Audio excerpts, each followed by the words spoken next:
Tonight, democracy under attack in Brazil. Thousands of protesters violently storming the country's presidential offices and Congress in the capital of Brasilia, in an attack eerily reminiscent of what the insurrection at the U.S. Capitol looked like just 2 years ago.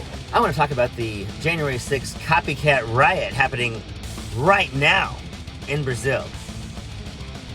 QAnon and Maga has, taken over huge portions of the Western Hemisphere now?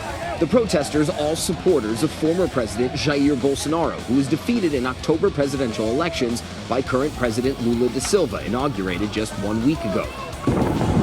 Violent rioters battling with police, firing tear gas in the air as they vandalized government offices, all claiming Bolsonaro didn't really lose the election.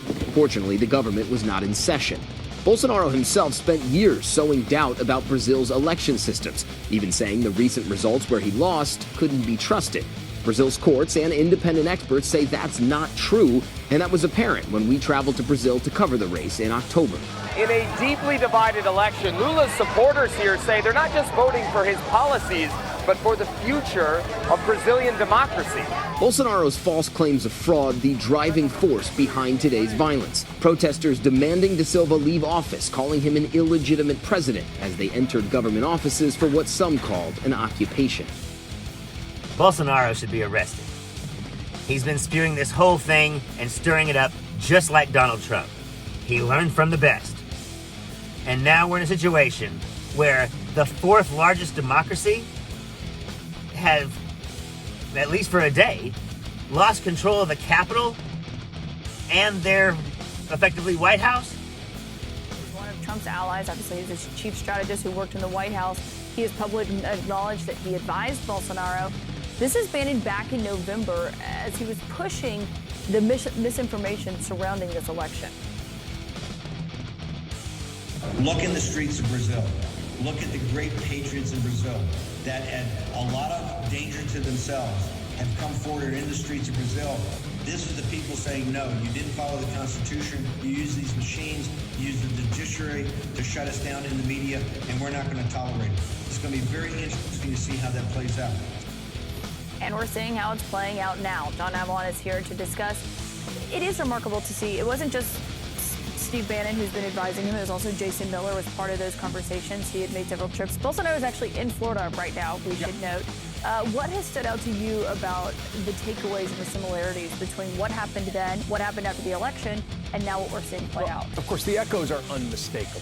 I mean, you've got a... It's not even really echoes, right? It's I mean, look, Mark Twain said history doesn't repeat, but sometimes it rhymes. Yeah. But this is a very close rhyme because the people fanning the flames on social media here in the U.S. are some of the sort of the Trumpist wing of that crew who'd been fanning the flames around to stop the Steal movement very explicitly, not just Steve Bannon, as you say. What the fuck is happening? Donald Trump didn't just do damage to American democracy. Apparently he's done damage to democracy itself.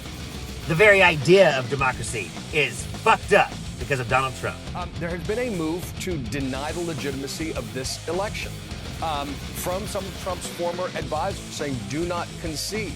And here you have this slightly delayed reaction, but a direct attack on the Capitol by a mob. And it just, I think, speaks to the fact that democracy being under assault is not over.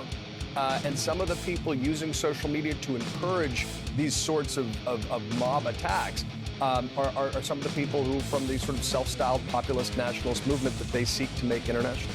MAGA, QAnon, Stop the Steal. It's all the same bullshit.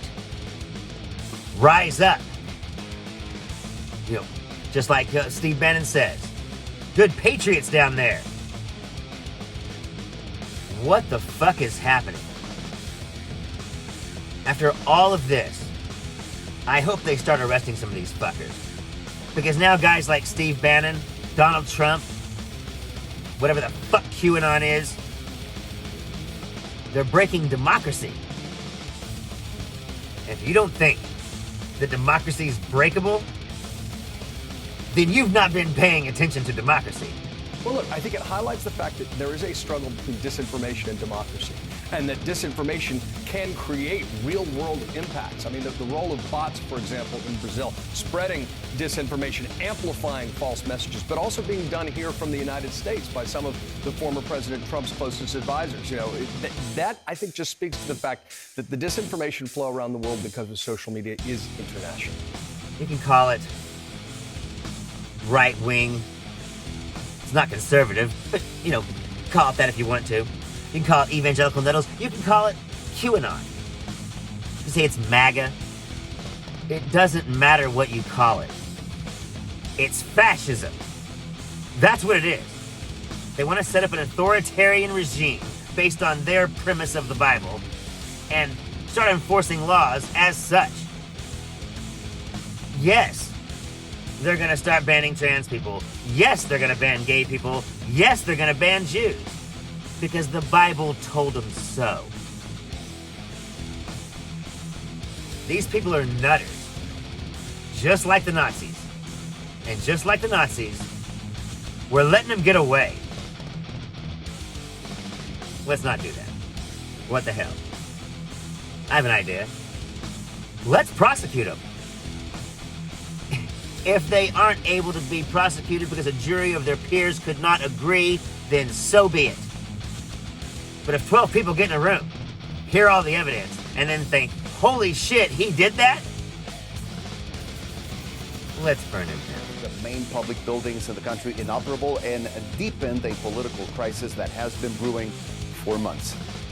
Because if we don't, they're going to keep on lighting matches all over the damn world. That was Putin's plan all along. Brexit, Trump, Bolsonaro, it's all the same. And Fox News is going to say, oh, he's just screaming, Russia, Russia, Russia. Yeah. It is.